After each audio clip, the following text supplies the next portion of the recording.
12월 2일 네, 장이 마감이 되었습니다. 장 후반으로 갈수록 일단 좀 좋게 마감이 되었습니다. 네, 조금 이따 설명드리도록 하겠습니다.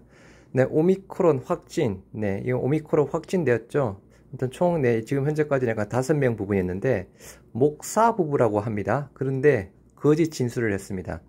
공항에서 네, 자택으로 이동할 때 뭐 방역 택시를 타고 갔다고 했는데요. 실질적으로 방역 택시가 아니고 그냥 뭐 여기 이동할 때 그냥 우즈베키스탄 국적의 30대 지인인 B씨가 운전한 차를 탔다고 합니다. 그래서 이미 지역 사회 전파 가능성이 계속 커지고 있는 부분인데요. 국내 첫 확진 40대 부부가 목사라고 합니다. 목사인데 거짓말을 했습니다. 목사. 역학조사에서 거짓 진술을 한 사실이 드러나면서 지역사회 전파 우려가 더욱 커지고 있다고 합니다. 네, 원래는 방역택시를 탔다라고 진술했는데 방역택시 탄 게 아니고요. 지인이 운전한 차를 타고 갔습니다. 해서 간 후에 네, 격리되지도 않았고요. 아무튼 해서 대략 뭐 최소 한 65명 정도로 일단은 전파가 되었다는 기사 부분이 있습니다. 그래서 여기서는 뭐 50명이라고 하는 부분인데요. 65명까지 나온 기사도 있습니다. 해서 B씨가 A씨 부부와 접촉 후 아무런 격리 조치 없이 돌아다닌 6일 동안 그와 접촉한 사람은 가족, 지인, 업무, 관계자 등 모두 50여 명에 달하는 것으로 확인되었다고 합니다. 그래서 50명에서 65명. 네, 목사가 거짓말을 했습니다. 방역당국은 이에 A씨 부부를 감염병 예방 및 관리에 관한 법률 위반 혐의로 고발하는 방침을 검토하고 있다. 네, 뭐 이런 걸 왜 거짓말을 했을까요? 아무튼 빨리 뭔가 대책을 세웠어야 뭐 추가 전파를 막을 수 있는 부분인데 참 거짓말 할 게 따로 있죠, 그죠? 네, 또 역대 최다 네, 서울 1,400여 병상 추가 재택치료자 외래센터 추진한다고 하고요. 네, 아까 영상 그 TBS에서 나온 네, 서울시에서 항체 치료제 적극적으로 처방한다고 합니다. 서울 지역의 코로나19 신규 확진자만 봐도 이틀 연속 2,000명대를 넘었습니다. 서울시는 1,400여 개의 병상을 추가로 확보하고 재택치료 확진자가 대면 진료를 받을 수 있도록 외래 진료센터도 운영하기로 했습니다. 김종균 기자의 보도입니다. 코로나19 환자가 폭증하면서 서울 지역 중증 환자 병상 가동률이 90%를 넘었습니다. 사실상 한계치에 이르렀습니다. 결국 서울시는 비상의료 방역 조치를 가동했습니다. 서울시는 현재 운영 중인 2,688개 병상에서 1,411개 병상을 추가 확보해서 4,099개로 확대 운영하겠습니다. 먼저 전담병원으로 운영 중인 4개 시립병원에 더해 이달 안에 서울의료원과 보라매 병원도 동원하기로 했습니다. 행정명령으로 민간병원에서도 500여 병상을 확보 중입니다. 또 의료기관 협조를 통해 700여 병상을 준비 중입니다. 아울러서 그동안 마땅한 병상이 없어서 치료에 걱정이 컸던 임신부 환자들도 안심하고 입원할 수 있도록 모성 전문 병상을 지정해서 4개 병원 9개 병상을 운영합니다. 재택치료자가 대면 진료를 받을 수 있는 코로나 외래진료센터도 올해 안에 8곳을 운영합니다. 재택 환자 응급센터도 운영해 24시간 응급처치와 처방, 수술을 받을 수 있도록 합니다. 하지만 코로나 의료 대응을 늘릴수록 의료진이 부족하고 다른 환자 치료에는 부하가 걸릴 수밖에 없어 방역 당국의 고민이 깊어지고 있습니다. YTN 김종균입니다. 네, 이런 부분 해결할 수 있는 게 바로 해결할 수 있는 게 우리 셀트리온의 레키로나주잖아요. 항체 치료제 레키로나주. 네, 외래센터 추진한다고 하지만 추진하는데 시간 걸리죠. 또 지금 현재도 병상 인력, 의료 인력 부족하다고 하는데 외래센터 만들어 놓고 또 의료 인력 충원하는데도 시간이 걸리겠죠. 시간이 걸릴 수밖에 없는 해결책 부분이고요. 물론 계획대로 잘 진행이 된다는 조건 부분이죠. 이런 부분이 없더라도 바로 할 수 있는 것, 우리 셀트리온, 레키로나주 말 그대로 무차별로 지금 처방을 해야 되는 부분입니다. 네, 미국 연방정부 셧다운 위기. 네, 그저 저게 추가 예산안 부분을 12월 달로 밀어놨던 부분이었죠. 해서 그게 12월 3일, 네, 금요일까지 부분인데, 일단은 공화당 의원들이 네, 백신 의무화를 폐지하는 조건으로 일단은 합의를 하겠다. 그런 내용이 나오고 있습니다. 미국 연방 정부가 또 셧다운 위기에 처했습니다. 일부 강성 공화당 의원이 백신 의무화 철회를 요구하면서 벼랑 끝 작전을 주장하고 있는 건데요. 네, 현지 시간 금요일이 마지노선입니다. 이봉석 기자입니다. 미국 연방정부가 또 셧다운, 일시적 업무정지 위기에 몰렸습니다. 일부 공화당 의원들이 코로나19 백신 의무화 관련 예산을 끊어야 한다며 셧다운 엄포를 놓고 있는 겁니다. 마이클이 로저 마샬 상원 의원이 이런 주장을 가장 적극적으로 펼치고 있습니다. 이들은 백신 의무화 철회를 투표에 붙이지 않으면 임시 예산 법안 처리에 협조하지 않겠다고 버티고 있습니다. 지난 10월 1일 시작된 미 연방정부의 2022 회계연도 예산이 처리되지 못한 가운데 임시로 만들어진 예산안 시한인 이달 3일까지 추가 임시지출 법안이 처리되지 못하면 셧다운이 불가피한 상황입니다. 하지만 바이든 행정부가 백신 의무화를 포기할 가능성은 희박합니다. 백악관은 코로나 사망자가 78만 명을 넘고 오미크론이라는 새 변이까지 상륙한 상황에서 백신 의무화야말로 코로나 사태를 끝낼 가장 빠른 방법이라고 판단하고 있습니다. And we believe that in order to get this pandemic behind us, we need to get more people vaccinated. And this is a way to do that. And we see vaccination requirements work. 이에 따라 연방 공무원의 접종을 강제한 바이든 대통령은 지난달 4일 민간 영역에 대해서도 내년 1월 4일까지 백신을 접종하라고 의무화했습니다. 다만 셧다운이 현실화할지는 미지수입니다.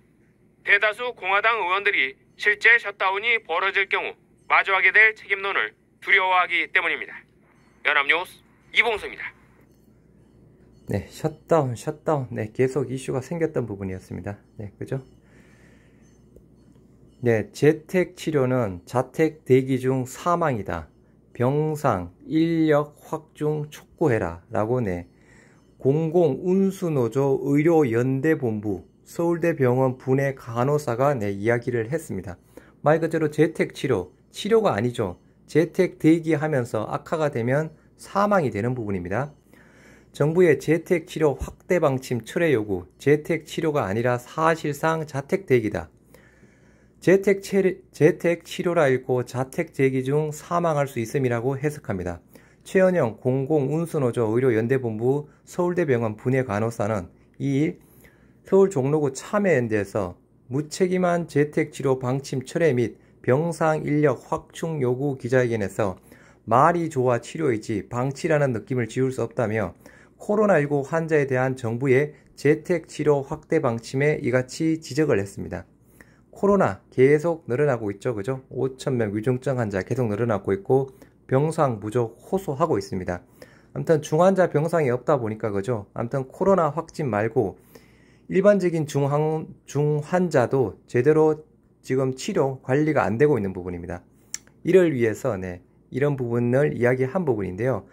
재택 치료로는 급격히 정상이 악화하는 코로나19 환자들을 살릴 수 없다며 재택 치료가 아니라 실제로는 자택 대기나 마찬가지다. 이어 지난 2년간 정부는 사실상 긴축 재정 기조를 고집하며 사회 안전망 구축에 힘쓰지 않았다며 재택 치료 방침은 병상이 남지 않아 입원 대기자가 많은 현실을 은폐하려는 것밖에 볼 수 없다고 이야기를 했습니다. 네, 아무튼 재택 치료 문제가 많습니다. 네, 아무튼 재택 치료 방침 폐기하고 아무튼 병상과 인력 빨리 확보해야 한다고 하는데요. 다시 한번 말씀드리면 시간이 걸리는 부분입니다. 그죠? 우리의 가장 빠른 부분 셀트리온 레키로나주 빨리 정말 무차별로 50세 초과는 네, 기본으로 무차별 다 하고 18세 이상도 그죠? 지금은 기저질환 그런 부분을 따질 때가 아닌 부분이죠. 말 그대로 무차별로 처방을 해야 되지 않나 싶습니다. 네, 효과 낮고 비싼 머크 치료제 대신 셀트리온 레키로나 청와대 청원 등장. 네, 이 부분 제가 청원한 부분입니다. 아무튼 뭐 제가 청원을 했지만 또 여러분들이 또 동의를 많이 해주셨어요. 아무튼 그죠? 말씀드린 대로 기존에 2번 청원한 게 비공개가 처리가 되었고, 마지막 세 번째 부분 청원한 게 공개가 되면서, 아무튼 국민청원의 목적 부분, 당연히 20만, 10만, 5만도 바라지 않았습니다. 국민청원 하면서 목적, 말 그대로 언론에 노출이라도 되었으면 하는 목적으로 청원을 한 부분인데요. 기사 내용 한번 보시도록 하겠습니다. 효과 낮고 비싼 머크 치료제 대신 셀트리온 레키로나 청와대 청원 등장. 머크 몰루피라비르 83만원, 레키로나 2배, 치료 효과도 30%, 셀트리온 79%. 이 부분은 제가 좀 잘못 한 겁니다. 70에서 72% 부분이었죠. 아무튼 이 부분은 제가 잘못 기재를 한 부분입니다. 정부가 미국 머크의 경구용 코로나 치료제 몰루피라비르의 대량 구매를 추진한다. 그러자 국산 치료제인 셀트리온의 레키로나와 비교하면서 머크 제품을 처방해서는 안 된다는 주장이 국민청원 게시판에 올라와 눈길을 끈다. 2일 청와대 국민청원 게시판에는 질병청과 식약처는 머크의 경구용 치료제에 대해 비용 대비 효율성, 효과, 안전성, 가격을 고려하여 신중히 결정해 주시기를 강력히 요청합니다. 라는 제목의 청원이 올라왔다. 청원인은 몰루피라비르가 입원 사망 비율을 50% 줄인다는 당초 발표와 달리 미 식품의약국에 따르면 실제로는 그 비율이 30%에 불과한 사실을 언급했다. 그는 겨우 30%의 효과에 부작용 우려, 암, 기형 등도 있는 경구용 치료제를 꼭 대한민국 국민을 대상으로 처방하려고 하는 질병청의 태도를 도저히 이해할 수 없다고 썼다. 청원인은 $700, 약 83만원으로 책정된 몰루피라비르의 가격이 국산 항체 치료제와 비교하면 2배 이상 차이라는 점도 언급했다. 청원인이 상표를 표시하지는 않았지만, 일부러 표시 안 했죠, 그죠? 또 표시하게 되면 또 별표 처리가 될까봐, 그냥 국내 항체 치료제라고 이야기를 했습니다. 이는 셀트리온의 항체 치료제 레키로나를 가리킨다.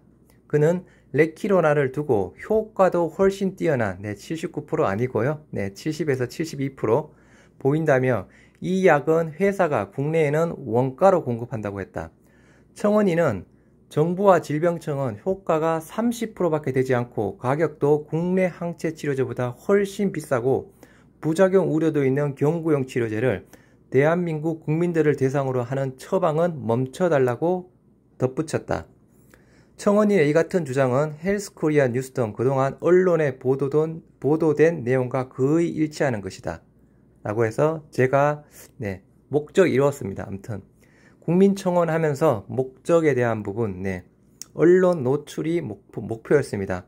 솔직히 10,000명까지도 안 바랬던 부분이었고요. 1차적으로 바랬던 부분은 제발 비공개 처리는 되지 말아라. 그리고 공개가 된다고 하면 언론에 제발 노출되어라 라고 하는 게 2가지 제가 국민청원을 하면서 말했던 목표 부분이었습니다. 일단 목표는 이루어졌습니다. 구독과 좋아요, 알림 설정 부탁드리겠습니다. 아무튼 좀 많이 좀 알려졌으면 좋겠습니다. 감사합니다.